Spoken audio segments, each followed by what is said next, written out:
ମା ତୁ ମୋତେ ରାଗିବୁ ନାହିଁ ବୋଲି କହୁଛୁ। ରାଗିଲେ କ'ଣ ହେଇଯିବ?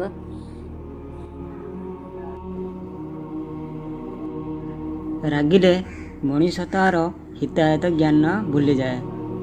କେଉଁଟା ଠିକ୍ କେଉଁଟା ଭୁଲ ଜାଣିପାରେ ନାହିଁ, ନିଜର ସର୍ବନାଶ କରେ। ମୁଁ ତୋତେ ଗୋଟିଏ ସାପର କଥା କହୁଛି। ଯେଉଁ ସାପ ଗୋଟିଏ ବଢ଼େଇ ଦୋକାନରେ ପଶି ଯାଇଥିଲା ଓ ଗୋଟିଏ କୁରାଢ଼ୀ ଉପରେ ରାଗିକି ଚୋଟ ଉପରେ ଚୋଟ ମାରିଥିଲା ଏବଂ ଶେଷରେ ତା'ର ମୃତ୍ୟୁ ହୋଇଥିଲା। ମୁଁ ତୋତେ ତୁ ସେ ସାପ କଥା କହ, ମୁଁ ମନ ଦେଇ ଶୁଣ ମୁଁ କ'ଣ କହୁଛି, ଆଉ ଟିକେ ମୋ କଥାକୁ ଧ୍ୟାନ ଦେବୁ ଆଉ ବୁଝିବୁ।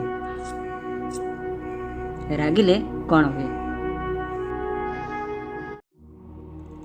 ଦିନେ ସଞ୍ଜବେଳେ ଗୋଟିଏ ବଢ଼େଇ ତା କାଠ ଦୋକାନୀ ବନ୍ଦ କରି ଘରକୁ ଗଲା। ସେହିଦିନ ରାତିରେ ଗୋଟିଏ କଳାନାଗ ସେଇ ଦୋକାନ ଭିତରେ ପଶିଲା। ସାପଟି ବହୁତ ଚତୁରତାର ସହ ପଶିଲା। ସାପଟି ଭୋକିଲା ଥିଲା। ସେ ମୂଷା ଖୋଜିବା ପାଇଁ ଦୋକାନ ଭିତରେ ଏପଟ ସେପଟ ବୁଲିଲା। ବୁଲୁଥିଲା ବେଳେ ଦୋକାନରେ ସବୁ ଥାକ ଆଡ଼କୁ ବୁଲିଲା। ଶେଷରେ ସେ ଥାକ ଉପରକୁ ଚଢ଼ିଲା ଏବଂ ପାଖରେ ଗୋଟେ ଧାରୁଆ କୁରାଢ଼ୀରେ ବାଜି ଯାଇ ଟିକେ ହାଲକା ଭାବେ ଜଖମ ହୋଇଗଲା।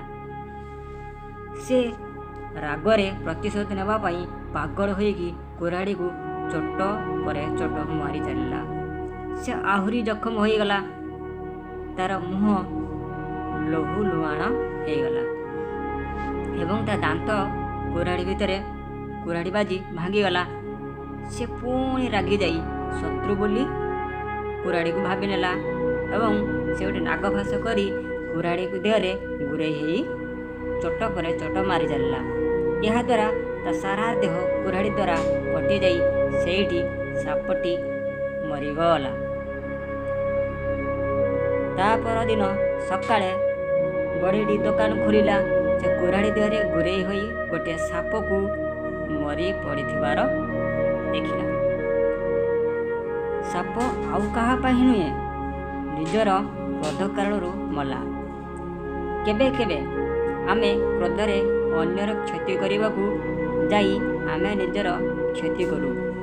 କ୍ରୋଧ ମଣିଷର ବଡ଼ ଶତ୍ରୁ। ଏହାକୁ ବଶରେ ରଖିବା ବହୁତ ଜରୁରୀ।